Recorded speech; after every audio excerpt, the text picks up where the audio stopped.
Daniel Wright, an exhausted single father, just wanted to get through dinner and go home to his daughter. But when a woman approached his table, he thought she had the wrong seat. Minutes later, Daniel realized a truth that made his heart sink. She wasn't just the blind date his sister had arranged. She was also the coworker he argued with every single day at work.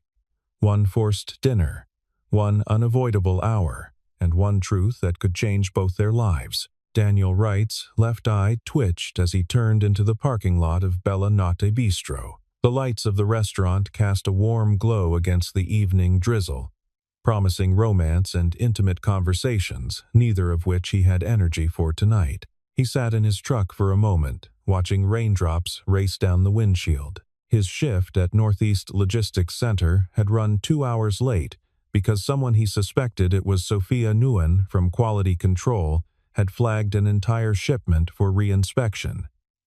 Again, the woman had a talent for making his job harder, always citing some regulation, never considering that real people with real deadlines depended on those shipments moving on time. His phone buzzed. Emily, his younger sister. Daniel rubbed his face.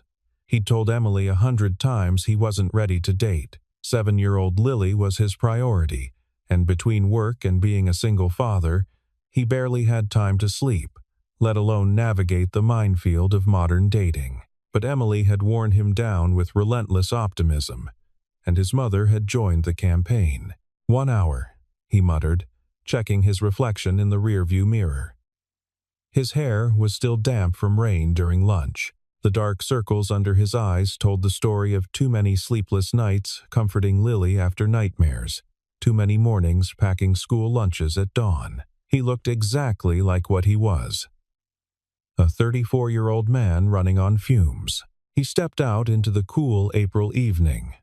The restaurant sat on a corner in downtown, its brick exterior wrapped in climbing ivy that glistened with rain. Through tall windows, he could see couples leaning toward each other over candlelit tables, their faces soft with affection or possibility. The sight made something in his chest tighten, not longing, exactly, but a dull ache for something he'd once had and lost. Inside, warmth hit him immediately. The air smelled of garlic, fresh bread, and something tomato-based that made his stomach growl. He'd skipped lunch to handle the shipment crisis. A hostess with a bright smile approached. "Good evening. Do you have a reservation?" "Right. Table for 2. She scanned her list. "Ah, yes. Your date called ahead. She's not here yet, but your table is ready. Right this way." Daniel followed her through the maze of tables, acutely aware of his work boots against the polished floor, his flannel shirt among the button-downs and blazers. The hostess led him to a corner table with a good view of the entrance and the street beyond. A single candle flickered in a glass holder, casting dancing shadows across the white tablecloth. "Your server will be right with you. Can I start you with some water?" "Please." She left, and Daniel sank into his chair with a quiet sigh. He pulled out his phone to look at his lock screen, a photo of Lily from last weekend at the park, gap-toothed and laughing, her dark curls wild around her face. That smile was worth every exhausted moment, every sacrifice. He set the phone face down and looked around. The restaurant was busier than expected for a Thursday night. To his left, an elderly couple ate in comfortable silence, sharing a tiramisu. To his right, a younger pair talked animatedly, their hands gesturing as they debated something with mock seriousness. Everyone seemed to belong here except him. A server appeared, filling his water glass. "Good evening, sir. My name is Marcus, and I'll be taking care of you tonight. Can I get you something from the bar while you wait?" "Just water for now, thanks." "Absolutely. Let me know if you change your mind." Daniel checked his watch. 7:03 p.m. Emily had told him the woman's name was Claire, that she was a teacher, loved hiking, and was really pretty, but in a natural way, not intimidating. He had no idea what that meant. His phone buzzed. Lily, texting from his mother's house. "Daddy, when you coming home?" He smiled, despite his fatigue, and typed back. "Late tonight, baby. Grandma's going to tuck you in. Be good. Love you." "Love you more," came the instant reply, followed by 3 heart emojis. The warmth in his chest pushed back against exhaustion. This was why he did it all: the overtime, the arguments with quality control, the nights falling asleep on the couch in his work clothes. For her, he looked up to scan the entrance again and froze. A woman had just walked through the door, shaking rain from a navy blue coat. Even from across the room, even with her back partially turned as she spoke to the hostess. Something about her posture, shoulders back, chin slightly raised, sparked recognition. No, it couldn't be. But as the hostess gestured toward the dining room and the woman turned, Daniel's stomach dropped. Sophia Nguyen stood in the entrance, her dark hair pulled back in a sleek ponytail, her eyes scanning the tables. She wore a fitted emerald sweater that was decidedly not her usual professional blazer, and there was something different about her face, softer somehow, though her expression remained serious as she searched the room. Daniel gripped the edge of the table. This couldn't be happening. Of all the restaurants in the city, of all the nights, of all the cosmic jokes the universe could play, their eyes met. He watched the recognition hit her like a physical force. Her eyes widened, her lips parted in surprise, and for a moment she looked like she might turn and walk straight back out into the rain. The hostess said something to her, gesturing toward Daniel's table. Sophia shook her head once, sharply, but the hostess, clearly confused, checked her list and gestured again, more insistently. Daniel couldn't move. Couldn't think. His mind raced through the past few months of interactions with Sophia. Every terse email about protocol violations. Every tense meeting where she'd questioned his decisions. Every time he'd walked away from a conversation with her, feeling like he'd been put through a professional wood chipper. Sophia walked toward his table with deliberate steps, someone approaching an execution. Her own or his, he wasn't sure. Her face had composed itself into that neutral mask she wore at work, but he could see the tension in her jaw, the way her hands clutched her small purse too tightly. She stopped at the edge of his table. For a long moment, neither of them spoke. "You've got to be kidding me," Daniel finally said, his voice low. Sophia's eyes flashed with something: anger, maybe, or disbelief. "This is Anna's idea of a perfect match." "Anna?" Sophia repeated, still standing at the edge of the table. "Anna Park? Your sister's best friend?" She said. She stopped, closing her eyes briefly. When she opened them again, her professional mask had cracked just enough to show genuine frustration beneath. "She told me I'd be meeting someone named Daniel who worked in logistics." She failed to mention it was Daniel Wright. "Emily," he said flatly. "My sister Emily. She set this up with your friend Anna." The pieces clicked together with an almost audible snap. Emily and Anna had been friends since college. They'd stayed close even after Anna moved to Seattle. And now, apparently, they'd decided to meddle in the most spectacular way possible. "They set us up," Sophia said, her voice carefully controlled, though Daniel could hear the edge beneath it. "On purpose. Looks like it." Marcus, the server, appeared with impeccable or perhaps unfortunate timing. "Ah, wonderful. Your party is complete. May I start you with some wine? We have an excellent Chianti that pairs beautifully with our pasta dishes." Sophia and Daniel both stared at him. Marcus's smile faltered. "Or perhaps a moment to look over the menu?" Actually, Sophia started. "We're fine," Daniel cut in, surprising himself. "Just water for her too, please." Marcus nodded and retreated with the speed of someone sensing danger. Sophia's eyes narrowed. "Don't make decisions for me." "I wasn't. I was buying us 30 seconds to figure out what we're doing here. What we're doing is leaving." Sophia turned, ready to walk away. "Wait." Daniel didn't know why he said it. Maybe because exhaustion had finally broken something in him. Or maybe because walking out would mean admitting defeat to Emily's scheming. Just hold on. Sophia turned back slowly. Why? Why? So we can sit here and argue about warehouse protocols over breadsticks?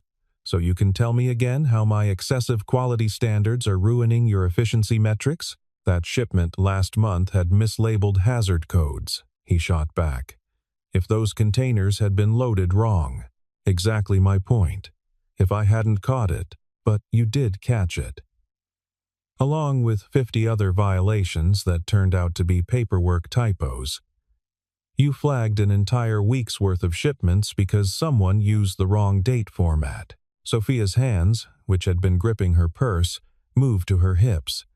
The wrong date format can mean the difference between a shipment clearing customs or sitting in a warehouse for weeks. But I wouldn't expect someone from operations to understand that. Someone from operations. I've been doing this job for 8 years. I know exactly what. Excuse me. They both turned. The hostess stood a few feet away, her earlier bright smile replaced with professional concern. I'm sorry, but we've had a noise complaint from the table next to you. If you could keep your voices down, or if you'd prefer, we can move you to a more private area. Heat flooded Daniel's face. He glanced around and saw several nearby diners pointedly not looking at them, the universal sign of people who'd definitely been listening. The elderly couple from before had paused their tiramisu to watch the drama. We're leaving, Sophia said quietly. Actually, Daniel heard himself say. We're staying. Sophia's head whipped toward him. What? He wasn't sure what possessed him, maybe spite, maybe stubbornness, maybe just bone-deep exhaustion of being manipulated by well-meaning family. We're staying. We're going to sit down, order food, and get through this dinner like adults. Then we're going to go home and murder our respective matchmakers. I am not. 1 hour. He checked his watch. It's 7:15 now. We stay until 8:15. We eat something. We prove to Emily and Anna that their little scheme didn't work. And then we never speak of this again outside of work email. Sophia's jaw worked as she processed this. He could see the war happening behind her eyes, the desire to maintain dignity versus the desire to flee. Why would you want to stay? She finally asked. I can't stand the idea of my sister thinking she won, he said honestly. If I leave now, she'll just try again. And again.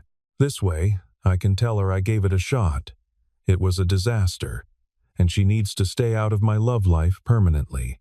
Something flickered across Sophia's face, understanding, maybe, or recognition of a kindred frustration. She looked toward the door, then back at Daniel, then at the empty chair across from him. 1 hour, she said finally. 1 hour.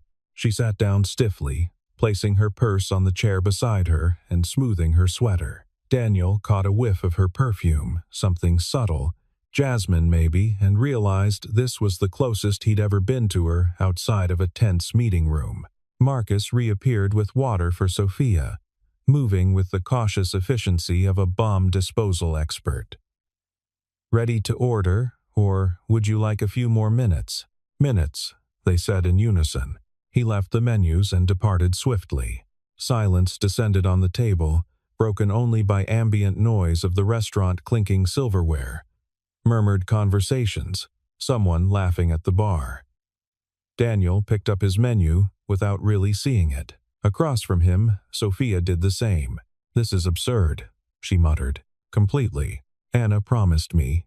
She stopped herself, pressing her lips together. Despite everything, Daniel's curiosity piqued. Promised you what? Sophia looked up from her menu, and for a moment, her professional armor slipped enough to show something raw beneath embarrassment. Maybe. Or hurt. That she wouldn't set me up with anyone from work. She knows I hate. Complications. Daniel understood that more than he wanted to admit. Emily promised me the same thing. Said it was someone who had nothing to do with my daily life. Yet here we are. Here we are. Sophia set down her menu. For the record, this isn't personal. At work, I mean. I'm not trying to make your job harder. Could have fooled me. I'm trying to do my job correctly. There's a difference. Daniel opened his mouth to argue, then closed it. He was too tired for this fight. And besides, wasn't that exactly what he'd told himself when he'd pushed back on her last quality hold? That he was just trying to do his job? Look, he said, we clearly aren't going to become friends tonight, but maybe we can call a truce for 1 hour. No shop talk, no arguments about shipping manifests or ISO standards. We eat, we fulfill our obligation to our meddling relatives, and we go home. Sophia studied him for a long moment. Then, surprisingly, she nodded. Truce. They picked up their menus again, this time actually reading them. Daniel scanned the pasta dishes, his stomach reminding him loudly that he'd skipped lunch. The carbonara here is supposed to be good, Sophia said quietly. He looked up. You've been here before? Once. For a work dinner last year. She paused. The ravioli was good too, if you like ricotta. It was the most civil thing she'd ever said to him. Daniel nodded slowly. Marcus returned, somehow sensing the de-escalation. They ordered carbonara for Daniel, mushroom ravioli for Sophia, a bottle of sparkling water to share because the moment felt too fragile for alcohol. When the server left again, Sophia folded her hands on the table and looked at Daniel directly. So, 1 hour? What do we talk about? That was the question, wasn't it? They had 60 minutes to fill and a lifetime of antagonism to navigate around. How about, he said carefully, we start with why our friends thought this would be a good idea. Sophia's laugh was sharp and humorless. Anna thinks I need to loosen up. Her words. She's been on a mission to fix my life ever since her wedding last summer. Emily thinks I'm going to die alone and sad if I don't put myself out there more. He made air quotes. Never mind that I'm perfectly fine. Are you? The question came out before Sophia seemed to mean it to. She blinked, surprised at herself. Sorry. That wasn't. No, it's fair. Daniel leaned back in his chair. Am I perfectly fine? Probably not. But I'm functional. I'm managing. That counts for something. Sophia was quiet for a moment. Then, Anna doesn't understand that functional is sometimes the best we can do. There was something in her voice, a weariness that matched his own. Daniel looked at her, really looked at her, and saw for the first time that the woman who'd made his professional life difficult for months had the same shadows under her eyes that he did. So we're both here under duress, he said, both determined to prove our matchmakers wrong. Apparently. Well then. Daniel raised his water glass. To 1 hour of mutually assured survival. Sophia hesitated, then picked up her own glass. The corner of her mouth twitched, not quite a smile, but close. To survival. Their glasses clinked softly, and for the first time since she'd walked through the door, Daniel thought maybe they'd both make it through this dinner alive. The bread arrived a basket of warm focaccia with olive oil and balsamic vinegar. Daniel reached for a piece at the same moment Sophia did, and their hands nearly collided over the basket. They both pulled back. Go ahead, he said. No, you, I insist. Sophia took a piece with efficiency. She tore it in half and dipped one piece in the oil. Daniel followed suit, and for a moment, they ate in silence. I can't believe they did this, Sophia said suddenly. She'd set down her bread and was staring at the candle flame. Anna knew I didn't want to be set up with anyone from work. We had an entire conversation about it. When did she ask you? 3 weeks ago. She called me out of the blue, all excited about this great guy she wanted me to meet. Said he was stable, hard-working, good with. She stopped abruptly, her jaw tightening. It doesn't matter what she said. The point is, she lied. Daniel processed that. 3 weeks ago, that would have been right around when Emily had started her campaign. Emily started working on me about a month ago, he said. Subtle at first, asking if I'd thought about dating again, if I was lonely. Then she got more direct. He pulled out his phone and scrolled to Emily's messages. "Look at this." Sophia leaned forward, reading. Her eyebrows rose. "Daniel, you're going to die surrounded by shipping containers if you don't let people in." She has a flair for the dramatic.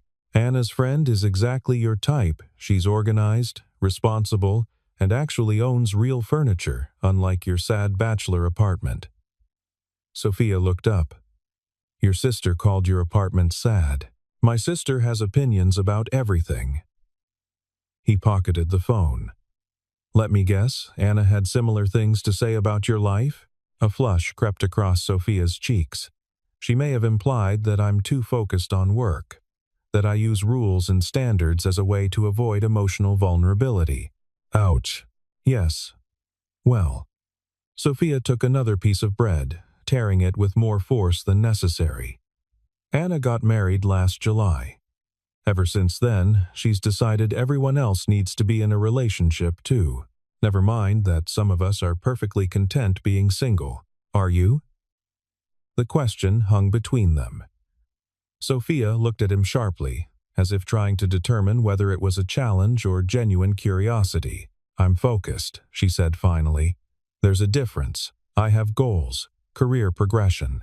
I'm working toward my certification as a lead auditor, which requires specific experience and documentation.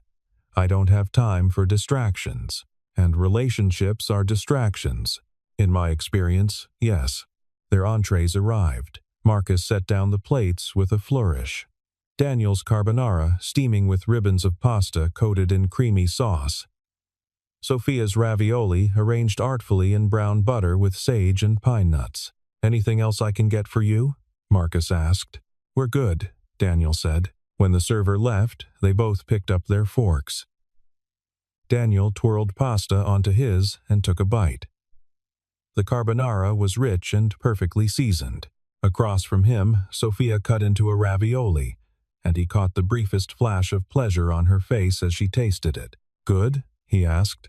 "Very." They ate for a few minutes in silence, but it was different from the tense quiet of before.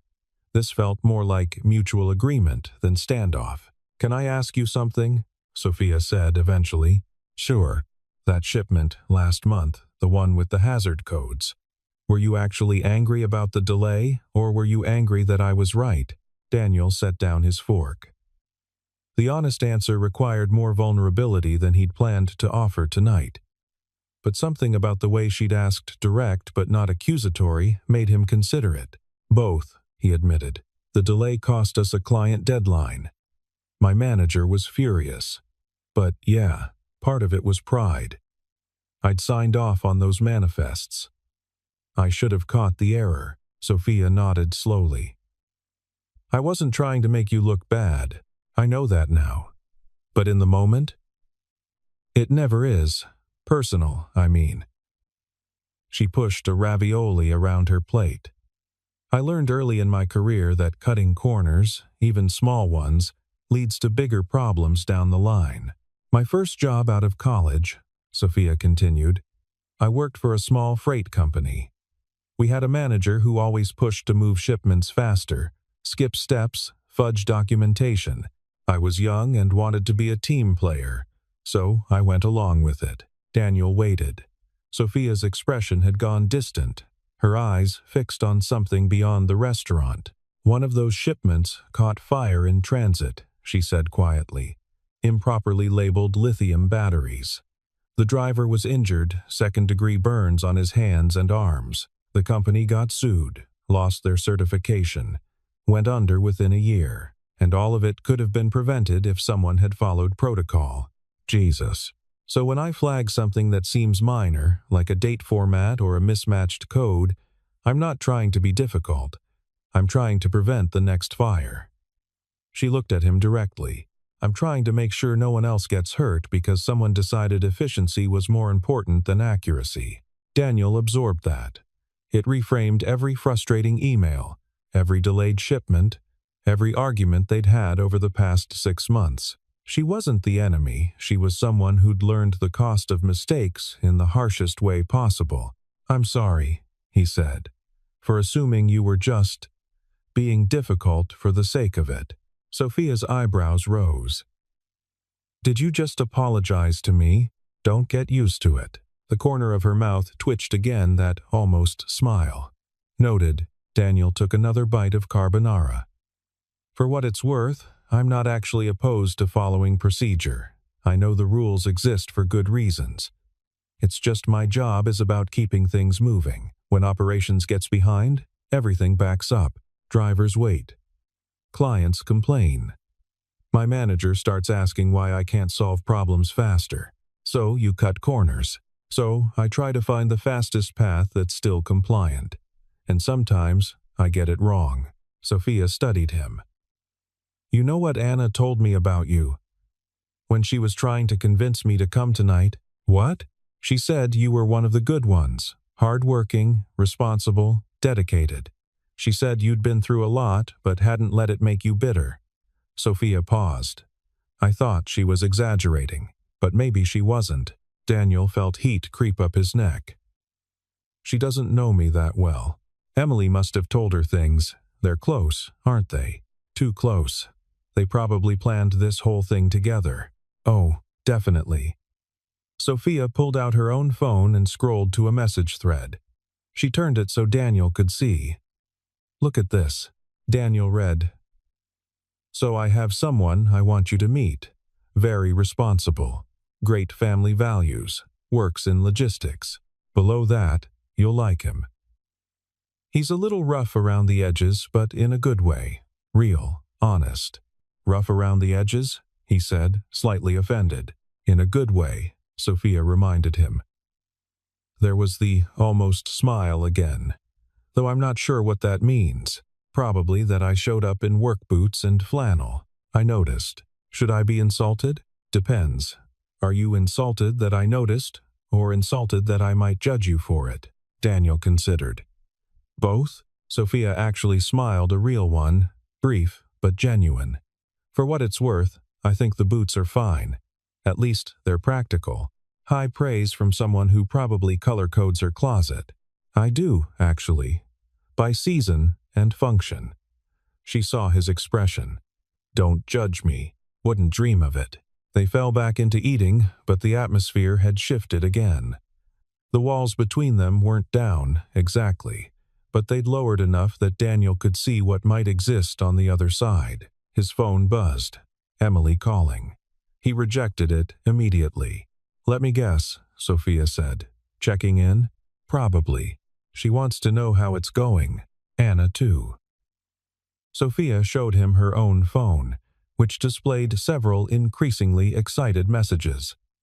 She's asking if we've ordered dessert yet. It's been 30 minutes. She's very invested in our happiness. Daniel snorted. Is that what this is? Happiness? I think the word she used was connection. Sophia set her phone face down with more force than necessary. She's going to be so disappointed. Emily's going to be unbearable.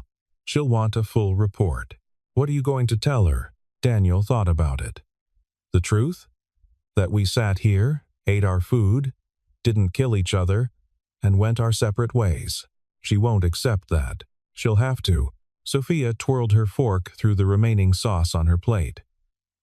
We could tell them it was terrible. Really lean into it.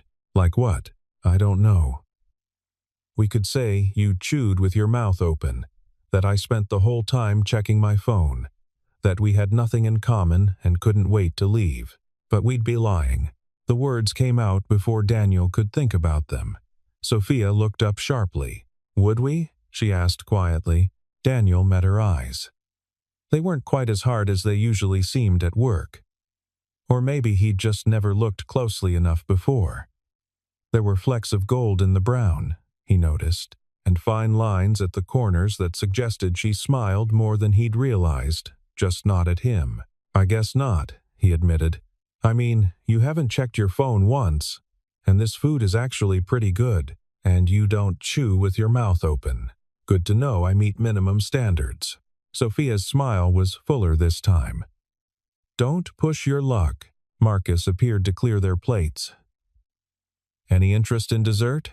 We have a wonderful tiramisu, or our chocolate torte is very popular. Daniel looked at Sophia. Her expression was unreadable. Maybe just the check, he said. Actually, Sophia interrupted. She seemed to surprise herself. The tiramisu. We'll share. Marcus nodded and departed. Daniel raised an eyebrow. What happened to getting out of here as fast as possible? Sophia shrugged. It's good tiramisu, and we still have 20 minutes on our hour, so we're following through to the letter. I'm thorough. You know this about me. Daniel laughed, actually laughed. It felt strange, the sound unfamiliar in his own ears after weeks of stress and exhaustion. When was the last time he'd laughed at something that wasn't Lily's silly knock-knock jokes? What? Sophia asked. Nothing. Just, this is the weirdest night of my life. Mine too. The tiramisu arrived layers of coffee-soaked ladyfingers and mascarpone cream dusted with cocoa powder. Marcus set down 2 forks and left them to it. Daniel took a bite. The dessert was perfect sweet but not cloying, with just enough coffee to cut through the cream. Across from him, Sophia did the same, and that flash of pleasure crossed her face again. Good? He asked. Very good. They ate in comfortable silence, the earlier tension now completely dissipated. Daniel found himself relaxing in a way he hadn't expected to tonight or possibly in the past several months. Can I ask you something personal? Sophia said. How personal? Emily mentioned you had a daughter. Daniel's defenses snapped back into place immediately. She did? Just in passing. Anna told me. Sophia must have seen something in his face because she added quickly, I'm not going to ask anything inappropriate. I was just curious about, well, how you manage it, the work-life balance thing. I struggle with that and I don't even have kids. Daniel relaxed slightly. Balance is a generous word for what I do. It's more like controlled chaos. But you make it work. Most days. Some days I'm pretty sure I'm failing at everything simultaneously. I doubt that. You don't know me well enough to doubt it. Sophia set down her fork. I know you've never missed a deadline at work. I know you stay late when there are problems. I know the warehouse staff actually like you, which is rare for management. That counts for something. Daniel felt uncomfortable warmth. Yeah, well, the warehouse guys don't see me burning chicken nuggets at 2 in the morning because I forgot to set a timer. You make your daughter dinner at 2 in the morning? Sometimes she has nightmares. Food helps her calm down. He paused. That was probably too much information. No, Sophia said quietly. It wasn't. They finished the tiramisu. Daniel checked his watch. 8:17. They'd exceeded their hour by 2 minutes. I should probably go, he said. Early morning tomorrow. And I need to pick up Lily from my mom's. Of course. Marcus brought the check. Daniel reached for it, but Sophia's hand got there first. We'll split it, she said firmly. I don't mind. We're splitting it. He knew better than to argue. They divided the bill down to the dollar. As they waited for Marcus to process payment, Sophia said, This was strange. Very strange. But not terrible. No, Daniel agreed. Not terrible. Should we tell them that? Absolutely not. They'd take it as encouragement. Sophia smiled. Fair point. They signed their receipts and stood. Daniel grabbed his jacket, and Sophia collected her purse.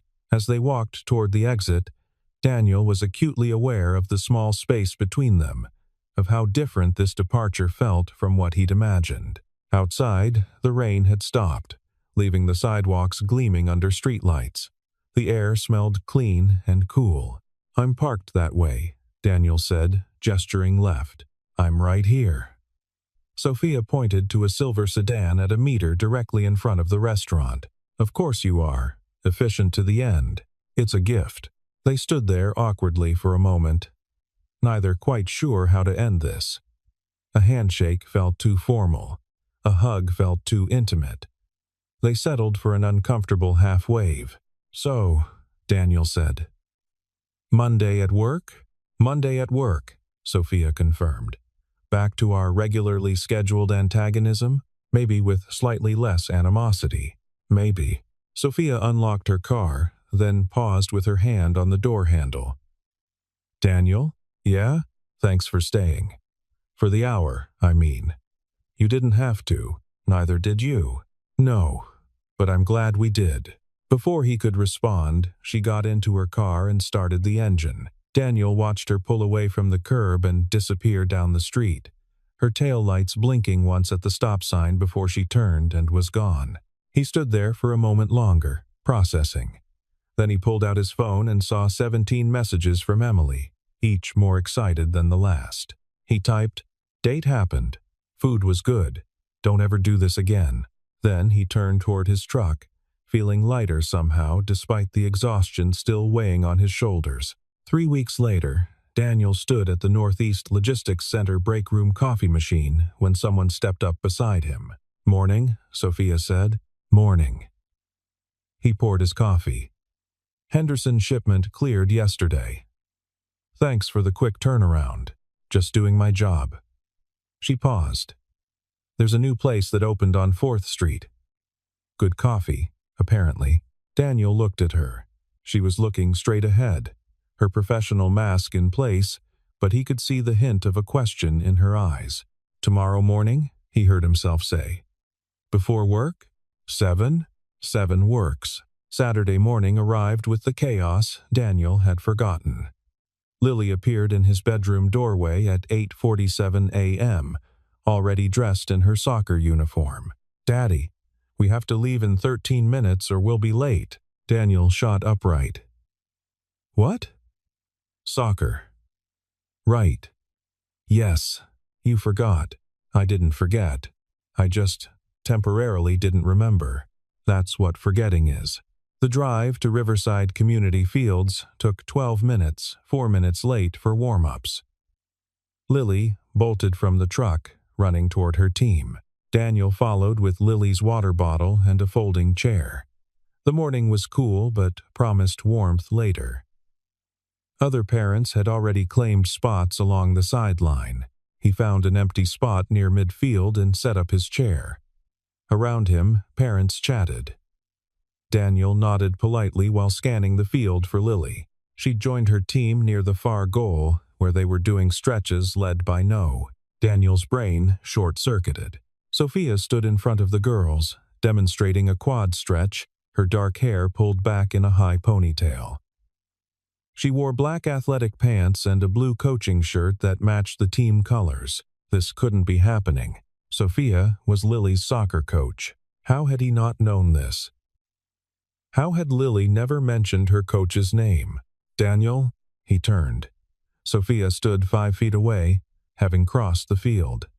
She looked equally shocked. "You're," she started. "Lily's dad." He finished. "Yes, Lily." Sophia's eyes went wide. "Lily, right. I never made the connection. She's talked about you. About her coach. She loves soccer. She just never mentioned." He gestured helplessly. "I don't use my last name with the kids. Too formal. I'm just Coach Sophie." Sophia glanced back at the team. "This is complicated?" That's one word for it. A whistle blew. The referee was calling the teams together. Sophia looked torn. "I have to. Go, coach." "We'll talk after?" She nodded and jogged back to the team. Daniel sank into his chair, mind reeling. The game started. Daniel tried to focus on Lily, but his eyes kept drifting to Sophia on the sideline. She was good with the kids, patient but firm, encouraging without coddling. When one girl fell crying, Sophia knelt beside her, speaking in calm tones until the tears stopped. When another scored a goal, Sophia's celebration was genuine and enthusiastic. This was a side of her he'd never seen. At work, she was all professional precision. Here, with the kids, she was fully present and surprisingly warm. Lily played defense, her face scrunched in concentration. At halftime, when the girls crowded around Sophia, Lily was right in front, asking questions and nodding seriously. Daniel's chest tightened. Lily loved her coach. If things between Daniel and Sophia didn't work out, would it affect Lily's team? The second half was intense. With 10 minutes left, the ball came to Lily. She trapped it the way Sophia must have taught her, looked up, and kicked it forward to a teammate who scored the tying goal. Daniel jumped to his feet, cheering. On the sideline, Sophia was celebrating, clapping and shouting. When she glanced toward the parent section, her eyes met Daniel's. Then she smiled, a full, genuine smile that transformed her face. Daniel smiled back. The game ended in a tie. The girls lined up to high-five each other, then clustered around their coaches. Daniel waited near his truck, watching as Sophia addressed the team. Finally, the girls dispersed.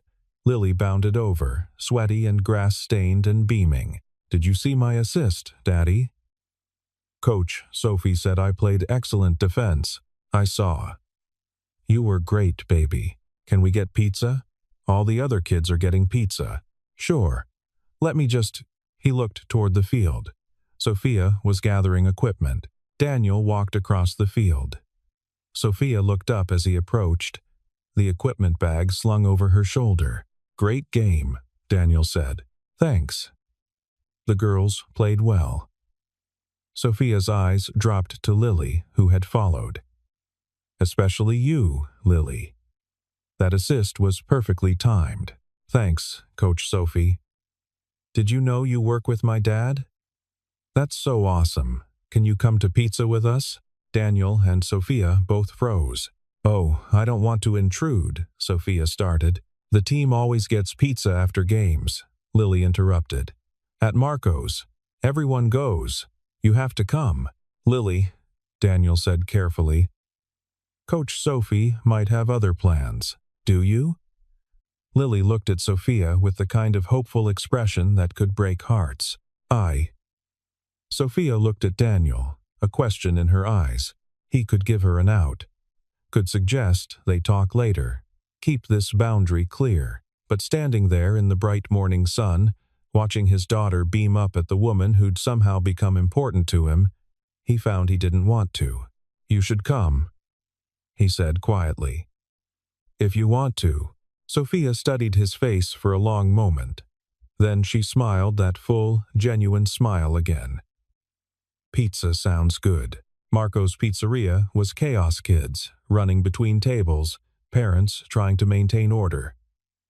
Constant din of conversation and laughter. Daniel found himself in a booth near the back, squeezed between Lily and the wall, watching as Sophia navigated the crowd of 7-year-olds vying for her attention. "Coach Sophie, sit with us," Lily had demanded. Before Daniel could intervene, Lily had dragged Sophia to their booth and shoved her into the seat across from them. Now they sat with 3 large pizzas spread across 2 tables the girls had pushed together. Lily and 3 teammates had claimed the adjacent table, which meant Daniel and Sophia ended up sitting across from each other with unexpected semi-privacy. "This is not what I expected when I woke up this morning," Sophia said. "Welcome to my life," Daniel replied. "Zero predictability. Constant noise. Sounds familiar. I manage that at work. Except here the chaos comes with more sticky fingers." As if on cue, Lily appeared, her hands covered in pizza sauce. "Daddy, can I have money for the game machine? You haven't finished your lunch. I had 2 pieces. Eat 1 more, then you can play." Lily sighed but returned to the adjacent table. Sophia smiled. "You're good at that." "At what?" "The dad thing. Setting boundaries but not being harsh." Daniel shrugged. "I'm making it up as I go. Some days it works. She's a great kid." "She is, isn't she?" The pride in his voice was undisguised. They fell into comfortable conversation. Sophia told him about starting coaching 2 years ago. Daniel told her about Lily's soccer obsession. The afternoon stretched on more pizza, more games, more laughter. As families started to leave, Daniel realized he didn't want it to end. This moment, this afternoon where his 2 worlds had merged without disaster, felt important. Outside in the parking lot, As parents loaded exhausted kids into cars, Sophia walked with Daniel and Lily to his truck. "Thank you for inviting me," she said. "Thank you for coming." They stood in the late afternoon sun, the parking lot emptying around them. "So," Sophia said. Monday, coffee at 7. I'll be there. And maybe." Daniel smiled. "I'd like that." Lily called from the truck. "Daddy, I'm tired." "Coming, baby." "See you Monday." He watched her walk to her car, feeling something he hadn't felt in 3 years. Hope. Real hope that maybe there was room in his carefully controlled life for something good. As he drove home, Lily stirred in her car seat. "Daddy? Yeah, baby? I like Coach Sophie." "I do too. Is she your friend?" Daniel thought about the past 3 weeks, the coffee meetings, the conversations, the way she'd fit into his chaotic life. "Yeah, I think she is." "Good." Lily yawned. "You smile more now. And maybe," Daniel thought, "that was the whole point."